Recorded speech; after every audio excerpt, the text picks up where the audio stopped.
So decide who you're targeting and then decide, which is really difficult, your position.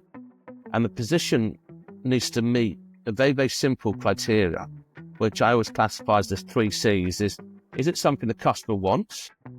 Because if the customer doesn't want what you're offering, Nicholas, got bad news. You haven't got a market, right? Welcome to another episode of From Startup to Wunderbrand with Nicholas Kuhne. Welcome back, everyone, to another fun-filled episode of From Startup to Wunderbrand. And as you can see, my jolly friend here is Richard Levy. Now, Richard is the founder and CEO of Sophera Marketing. With a wealth of experience in driving commercial success across the globe, he's got tremendous experience building and enhancing brands through every marketing channel. He's worked in the UK, EMEA, and North America for some very good companies he worked for: GE, Santander, First National, and MoneyGram. Now, we're going to talk a little bit about your process, a little bit how you help companies, and I'm also going to talk about if you had to have an ideal customer come and ring you up, who is that? So, first of all, welcome after that very diabolical introduction. Thank you very much. It's actually a pleasure to be here and hear such an introduction. It's very authentic, and we live in a world where people need to be more authentic. So that's it. Exactly. So let's go into a little bit about your background. Somebody has said to me on one of my previous, when I get feedback on the episode, I don't hear that much about the background. I want to know about the background. So tell me about you. Tell me a bit about your background, and then we can go into the life of a CEO. Okay. Look, I have been in marketing over 20 years, and it's actually... I can see. Thanks, mate. Thank you. It goes like that. It goes like that. Seriously, right? Yesterday I was starting on the graduate scheme, and now I am where I am. So it's interesting. And I've worked for some really big companies. You mentioned GE. When I was at GE, was the equivalent of today being at a Microsoft or a Google or an Apple. GE was place to be. And they were acquiring, would you believe this, one company every 3 days globally. We had 300,000 employees, and it was very Jack Welsh, this is how we're going to run a business. So marvelous education. But I've also worked for really small businesses as well. So you've got the big and you've got the small, and you've got companies like MoneyGram, which is somewhere in the middle. And I've learned, as you can imagine, a huge amount, Nicholas, of what to do and what not to do.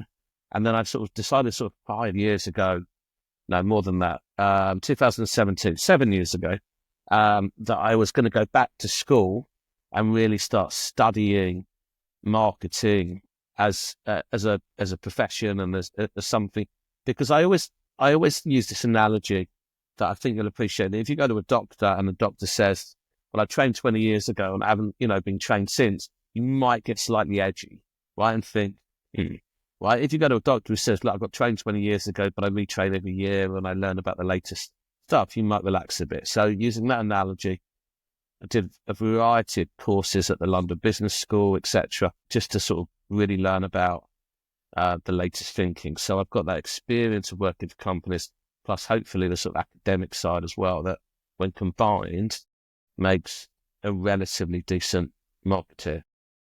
Well, that's such an important point, because if I look at my own trajectory, I'm in Norway at the moment and I lecture at a fantastic private university called Nurof, and I lecture in digital marketing. Now, since we're in pretty much the same age bracket, I think when we started out, no Facebook, no Instagram, no Twitter, no TikTok, none of these things. We were doing traditional marketing. Fast forward 20 years, traditional marketing is digital marketing. And maybe they add on some television and, some of these old-fashioned things like billboards and elements like that. So updating your skills, obviously extremely important. So I totally get that. Now, you are a brand strategist. Now, you've, as you mentioned, worked for large companies, medium-sized and small companies. In large companies, you're typically working on a small portion of the business. And when you're at a small company, you're basically what do they call it? Not a jack of all trades. What's the English version? A dog's body, general dog's body, which is a strange. I'm sure that's old English saying that you probably don't even use in England anymore. It's a relic of the colonies where I come from. Well, say jack of all trades. So, I think it's a little bit flattering. General Dog's Body. I think we need to bring back General Dog's Body. Do you? So when you were working for these large companies and you look at a comparison to your consulting work now, what things work in big companies that don't work in small companies? It's a very, very good question. I'm sorry, I'm going to break some bad news, this bad news moment, where big companies, Nicholas, have a huge advantage. Now, that may sound obvious, but let me give you an example. If HSBC spend 50,000 on communications rollout, whatever that may look like, right? Whether it's digital or out of home, doesn't matter. They're going to spend 50K. And I, as a sort of small business owner now, as a consultant, I'm going to spend 50K. Their 50K is going to go enormously further than mine. So the small business is at an immediate disadvantage compared to the bigger business. And even if it's an even playing field and you were spending the same amount of money, it doesn't matter. Because when I go to the airport, you know, when you walk on the gangway from the sort of boarding lounge to the aeroplane, in the UK, at least, HSBC tend to advertise along those gangways. So I immediately glance at it for a fraction of a second and I recognise it's HSBC. If I'm a company that very few people have heard of, and I glance at it for a fraction of a second, I don't know for 1 minute who that company is, and therefore I've got to look at it for much longer. That's very unlikely, and therefore there's a disadvantage. So that, I think, would be number one. The world is not fair. We are not playing on an equal playing ground. The second thing is that what you're going to get in bigger companies is, which is a pro and a con, is different departments who do various bits of marketing. So you will have, for example, a market research department. And if you don't have it, then you outsource it to a company that do that for you. When you're on your own, you, Nicholas, are the market research department, right? Now, that doesn't mean you shouldn't take it seriously, because you should. You really, really should. But what it does mean is that everything is on your shoulders as a smaller business. So just the whole economies of scale plays it very, very differently. However, now I'm going to give you some good news. So having given you the bad news, we're going to move to the good news. A smaller company like yours or like mine can move at a speed and be more risky, in inverted commas, than a bigger company. So I can go out to the events that I choose to. I can talk to the people I want to talk to. I have no sign-off process other than because it's just me, etc., etc. And I can, do stuff on my own. Whereas I think when you're a big company, what I found, and I think you sum this up well, is that you are a very small cog in an enormous machine. So let me give you another example. I like practical examples. If I want to change my website, I change it in 10 minutes time to what I like or what I feel is best or what insight I've got. If I want to change the website of GE, I dread to think how many hurdles we will overcome. And quite frankly, I'm not going to succeed. So I have very limited scope. If I want to change the pricing at GE, do you know how many forums I have to present to, how many business cases I have, etc. So you've got a lot of bureaucracy for the right reasons, but the bureaucracy is there. That smaller business doesn't have any of that, and they should use that to their advantage. Some excellent points then. It brings to mind one of the questions I ask. I've spoken to some other senior brand leaders and educators is, do you think startups and entrepreneurs copy big companies' brand strategies too much? We all see Facebook, Instagram, well, not Facebook, not Tesla, that's a bad example. We look at Apple, we look at companies like that and Nike, and people say, Nike, this is a brand, and here's a case study of how Nike works. But those are absolutely the most terrible and worst examples small businesses and entrepreneurs can use. When you consult your customer, and that's where lots of these companies make mistakes. They go big on social media, they go billboards and things like this. As you said, you need to build brand awareness. People need to know what that logo looks like and what your corporate colors are before you can actually start spending money on these lovely brand campaigns. So maybe talk to me a little bit through your thoughts on that. First, I agree with you. And secondly, if you look at that, there's been a lot of attention in the UK at the moment on a brand called Marks and Spencer, which I don't know if you're familiar with or people listening. Marks and Sparks, right? Which you obviously are familiar with, right? It's an absolute household name in the UK. And then they dipped very significantly because competition came in and et cetera, et cetera. And it's taken them about 10 years, which is a long time, to get back to just being named Marketing Week's Brand of the Year, which is like the highest accolade in marketing can get. But it's taken a decade. Most people, Nicholas, including you and I, do not have 10 years. You know, if you go into a job and you go, oh, I'm going to sort this out, it's going to take me 10 years, I think you're going to be sort of showing the door and say, well, unless you can do it in about 10 minutes, let's not continue this conversation. So you've got to be careful that the other thing that big companies have is a little bit more time on their hands because they have a heritage and a history that, quite frankly, the new companies don't have. So I'm always a bit concerned when people copy tactics like you've just mentioned, like, oh, I'm going to go on social media or I'm going to go on out of home or whatever it may be because someone else is doing it. Because what that is doing, and I talk to my clients a lot about this, and I teach at Cambridge as well, sort of 1 or 2 days a month, and I talk about this quite a lot to my students there, is the communication element of it, social media, let's call it social media, to use your example, is the end of the process, not the beginning. So before that, I talk about 3 approaches to marketing, each of which are equally as important as the other. So diagnosis, strategy, and tactics. And most people jump to the tactics, but I'm going to give you a medical example as a comparison, which I gave you before, but it's interesting. You go to the doctor today, Nicholas, and you say, hi. And he said, no problem. Hi, Nicholas. Nice to meet you. Please come on to my operating bed and we'll get going. I think you're going to feel quite uneasy and say, have you not diagnosed what could be the issue? Right? When you put it like that, yeah. Yeah, going to get a bit nervous, it's a bit edgy.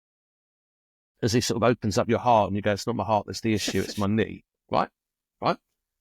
And that's because he or she have not done any kind of diagnosis, right? That would worry you. If a plumber came round and didn't talk to you about what the issue was and just started working underneath your sink, you're going to say, what are you doing? That is the equivalent of people just saying, I'm going to go on social media. You haven't done the pre-work.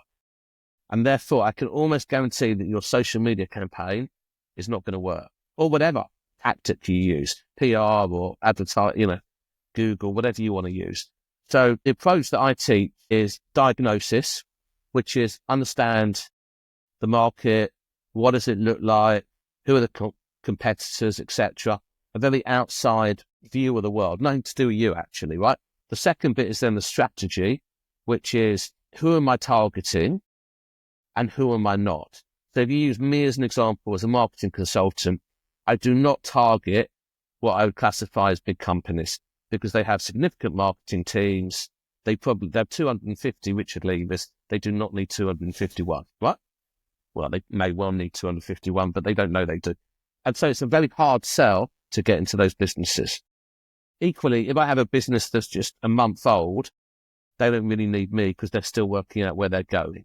So you have a sort of a sweet spot. So the strategy side, and this is really, really important, is as much as what you don't do and do not go after, as much as who you do. Right? Make your choices. Now, big companies, you're shaking. I can't work out if you're agreeing. That is a positive shake because I love that. It's more about what you don't do than what you do because being able to just choose something is one of the most difficult things that a marketer or any business can do. And they do it badly most of the time. Yeah, they change their mind. I've been in businesses that in January were going after X and in March we're going after Y. And it's like, but I thought we talked about this in January. Yeah, but things have changed. Nothing's changed, right? But you're getting restless and you're seeing other opportunities. Stick to your decision, which should be, I could go after, let's talk about again, I could go after a nice big company portfolio and say, well, they're going to pay me a lot more. But the reality is, because they're not going to employ me, right? They don't need me. So be honest. Don't go after them. Don't waste time. So decide who you're targeting and then decide, which is really difficult, your position. And the position needs to meet a very, very simple criteria. which I always classify as 3 C's, is it something the customer wants? Because if the customer doesn't want what you're offering, Nicholas, I've got bad news. You haven't got a market, right? That is a problem. Can you do it better than the competition? Because if people are doing it better than you, you've got an issue. And as a company, the third C, can you deliver it? No point promising stuff you can't deliver. That sounds a really simple positioning model. It's actually quite difficult when you break it down and do it yourself. And once you've worked out who you're targeting and what your positioning is, then I would start thinking about, okay, what's the best tactics to do it? But the tactics, again, I'm talking about not just media. I'm talking about what's the price, what's the customer journey, am I going direct to the consumer, am I going via intermediaries? All this stuff needs to be thought about. And then finally, when you're there, then I would start thinking, well, what are the best channels to advertise on? But I would urge anyone, and I say this 20 times a day, please don't just jump to the tactics, because that's the sexy, that's the interesting bit.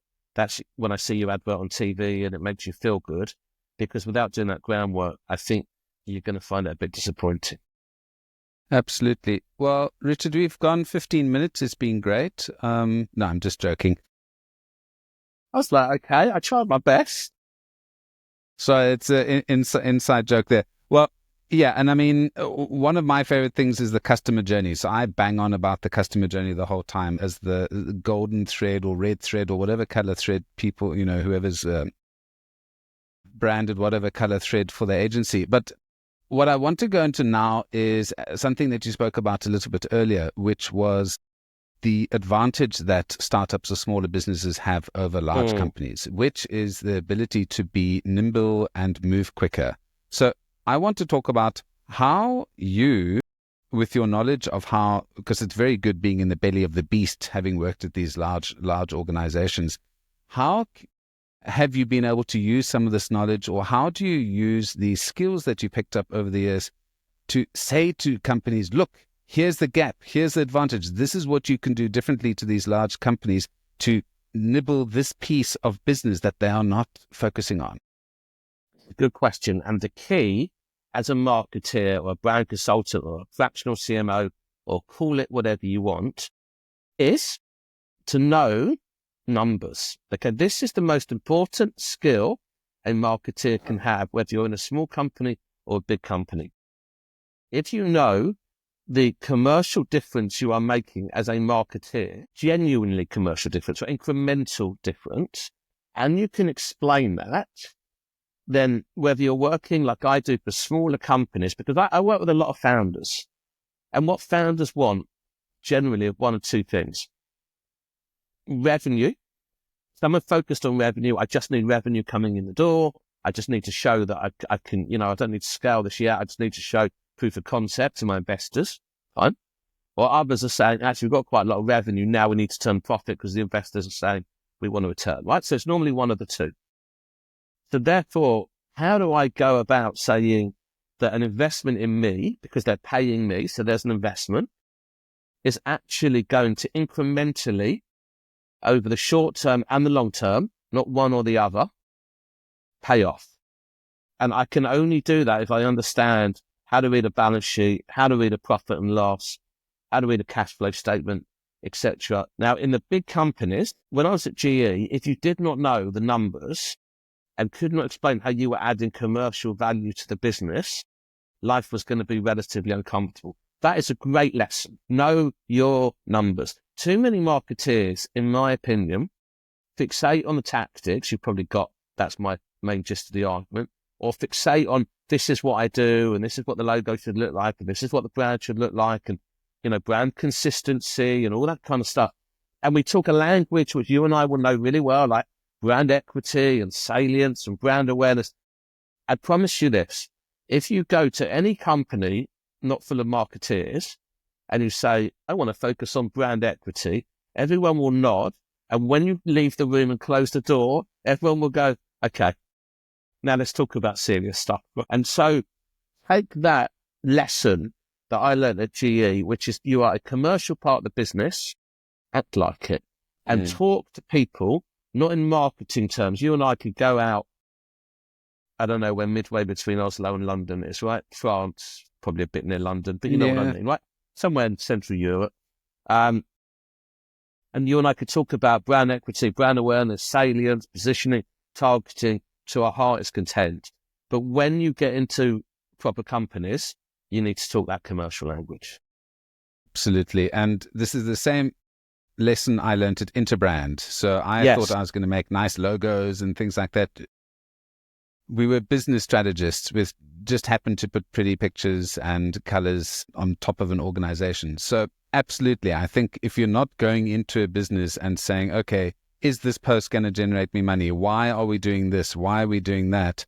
If you can boil it down to numbers and cents, especially when you're speaking to founders who, as you mentioned, are interested in those two things. I mean, building a brand is nice and building brand equity is nice 10 years later when you're trying to unload or offload one of your brands or one of your products. But in the beginning, it's cash money is talking. And it takes me into my next point, which is how brand data or data has changed the tables in marketing. And this is, again, something that would have probably changed from when you started out in marketing to now. Everyone has got tons of data and you're expected to be able to read a spreadsheet. And now you're expected to understand graphs and all of these marvelous doodads that we have because of data science and Meta and Google. Yeah, I mean, as you said, you're a small business. You obviously don't do absolutely everything yourself. Are you like a traditional agency where you bring in best subject matter experts or the pros to work alongside you, or are you a general dog's body? I like to think of myself as a sort of master of all trades, jack of all trades. You've had, master that. No, I think one has to know where one's expertise lies. And actually, do you know where I generally bring people in is when it becomes more tactical and what channels are we going to use, etc., etc. Because I do not claim to be a media buyer or an expert in that field. Nobody wants to do that anyway. That's crap work. Yeah, okay. Well, even better than that, I don't have to do that. Look, I tell you what, there's some really, really good companies in the UK who do econometrics, okay, for example, where there's a company called Magic Numbers. I have no affiliation to them whatsoever, but they can actually, because the challenge that marketeers have is we spend this money and we're always struggling to say what CFOs want is what's the direct correlation. And what Magic Numbers do, as an example, is they say, okay, you spent this is how it improves sales by your sales team, because suddenly your brand was known more, and therefore they do attribution, to use a better expression, right? I do not profess to be an attribution expert. What I do think is that attribution is really, really important. But I can do a very basic model on it, but I'd rather bring in the experts.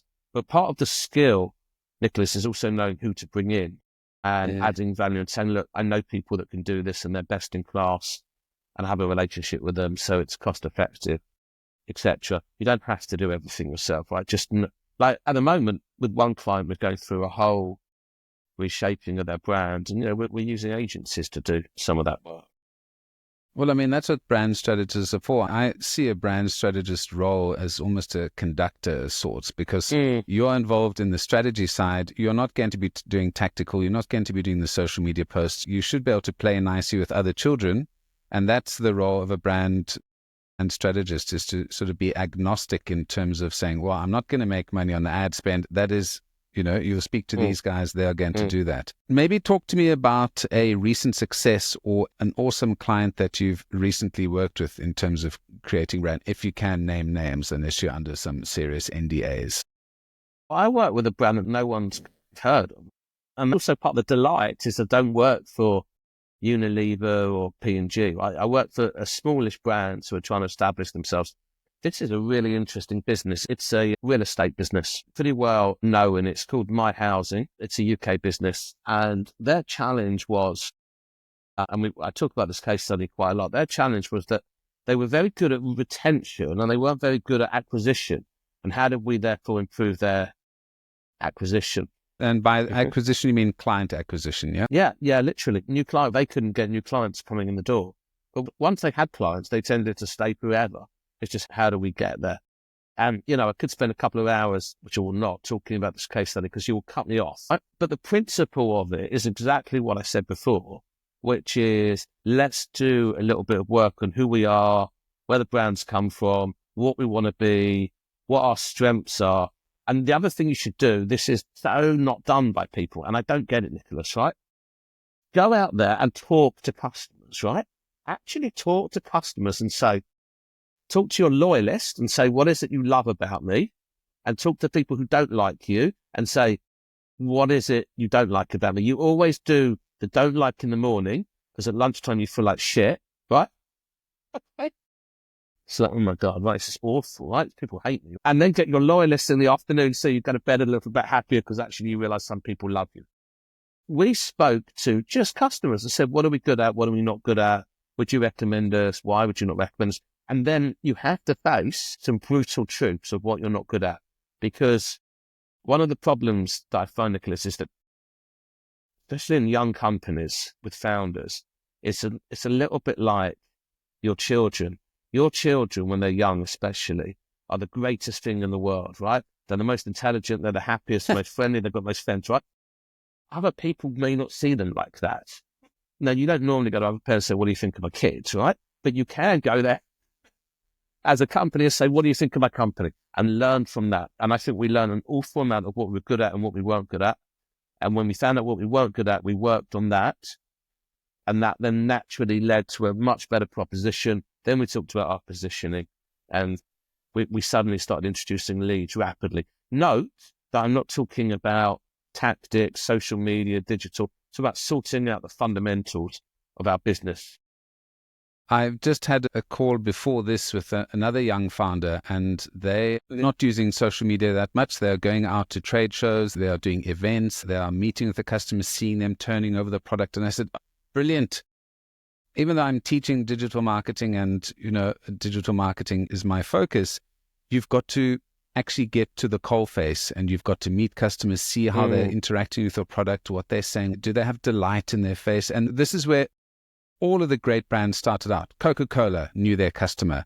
Unilever, on all of their products, they are out in the field. All of their sales guys know their customers, know what the fridge, what the electrical current is, what those people are buying, and make an effort to know those customers. If you know your customer, these are the people buying your thing at the end of the day. Social media and TikTok and these things are not going to give you anywhere near the detail about your customers that you'd get with face-to-face. So I always say to founders and startups, forget social media. These things are nice. Meet your customers. You need 10 people. What's the point of 1 million people seeing your ad on Facebook when there's nothing for them to buy? Know your customers, focus on a very key demographic and make them your friends. Can I ask you one question? Yeah. Why do you think, Nicholas, marketeers or businesses generally don't do that when it sounds so simple to you and I as go out, get to know your customers, and yet somehow there's a nervousness to this? Very easily. Laziness, number one, because it's easier to get statistics from Facebook saying this many people saw my ad. It's much easier on TikTok to say, look at how many people saw our advert. This must be working. It's idleness, I think, is part of it. Secondly is bad education in terms of not working on the shop floor. The majority of successful businesses, marketers and entrepreneurs have worked the shop floor. They know what is going on. They know the production processes. They've worked from the kitchen to the scullery to chopping the chickens. They've gone through that process. So they're able to see where the issues are in the customer journey, what the pain points are. People who have just done a degree in marketing and they know how to use Facebook and algorithms and look at spreadsheets, go into that role only knowing Facebook, Instagram. It's too dirty to go and talk to, I don't want to talk to customers. It takes too much time. That's the issue. So that's why, if you don't mind my boldness. No, I agree with you. It's just, I think marketing has one advantage in any business, whether it's starting with founders or big companies, is you are the only department who is going to truly bring in that authentic customer view. Finance won't do it, procurement won't do it, sales won't do it, product won't do it. Hence the name market in marketing. You should know that market inside out. And if you don't, you're never going to get to Absolutely. So again, I think getting to know your customer, doing that, I can't remember what you called it, the diagnostic in the beginning, extremely important. And just looking at what your competitors are doing, something that staggers me with all of the information that's out there in the market is that people start from scratch. I mean, with ChatGPT, for example, I try not to talk about AI on every damn episode, but you can do so much with it. You can say, okay, tell me my 5 competitors in this area and tell me what products they have. Tell me how many social media posts they post in weekly. And you can get that information. You've got to look at what your customers are doing, especially when you're starting out. You can't afford to be too different in the beginning. You can't afford to educate your market about your product unless you've got millions of pounds burning a hole in your pocket. So, yeah. We're on the same page. Maybe we're both dogs' bodies. I tell you, definitely.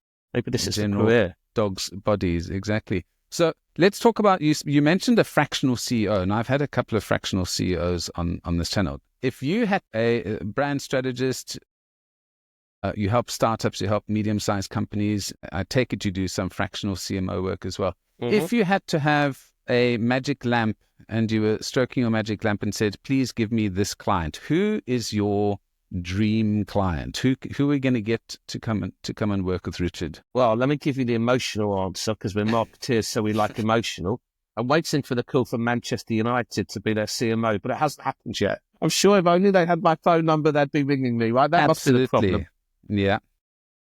But aside from Sir Jim Ratcliffe ringing me up, I would love, my real sweet spot is companies that are a little bit established. They know what they're doing. They know where they want to go. They've got a product. And now they need a little bit of strategy on the marketing side to say, who are we targeting? What's our position? What's the market doing? Very simply, to use the Procter & Gamble saying, where to play, strategy, and how to win. And that's what I try and do. And companies of that size, normally, they have a little bit of stability. They're not a week old. They're normally a couple of years old. They have something that's good. They have something that's innovative. And they just need some help really getting that to market and growing it. And that's hopefully where I come in. And again, with your background working for multinationals, you know how to scale, you know what the big boys are doing, and you can bring in some of those principles and shortcut some of these activities for companies that have potential. So, Richard, it's been fantastic chatting to you. Where can folks get in touch with you if they would like to get some advice on taking their brand to the next level? Definitely on LinkedIn. I'm pretty active on LinkedIn. I'm normally happy to give my opinions on all things. So I think it's Richard Levy, L-E-V. I had one at the end of my LinkedIn, if you want to type in the address, as in the figure 1. But my website, which has all the information, is www.Sophera, which is Sophera marketing.co.uk, where you'll be able to see a host of things that I've been up to. Great. So I'll put those links in the description for those who don't understand English so good or a specific dialect. So we'll stick that in. But Richard, it's been a treat chatting to you. And I'll be checking out some of your LinkedIn posts. And likewise, Nicholas, a real privilege to be on. So thanks for being a great host. It was fun. I really do appreciate your comments. So why not go and watch this live on YouTube? Or go to my website, kuhne.no, that's Kuhne.no, for more information.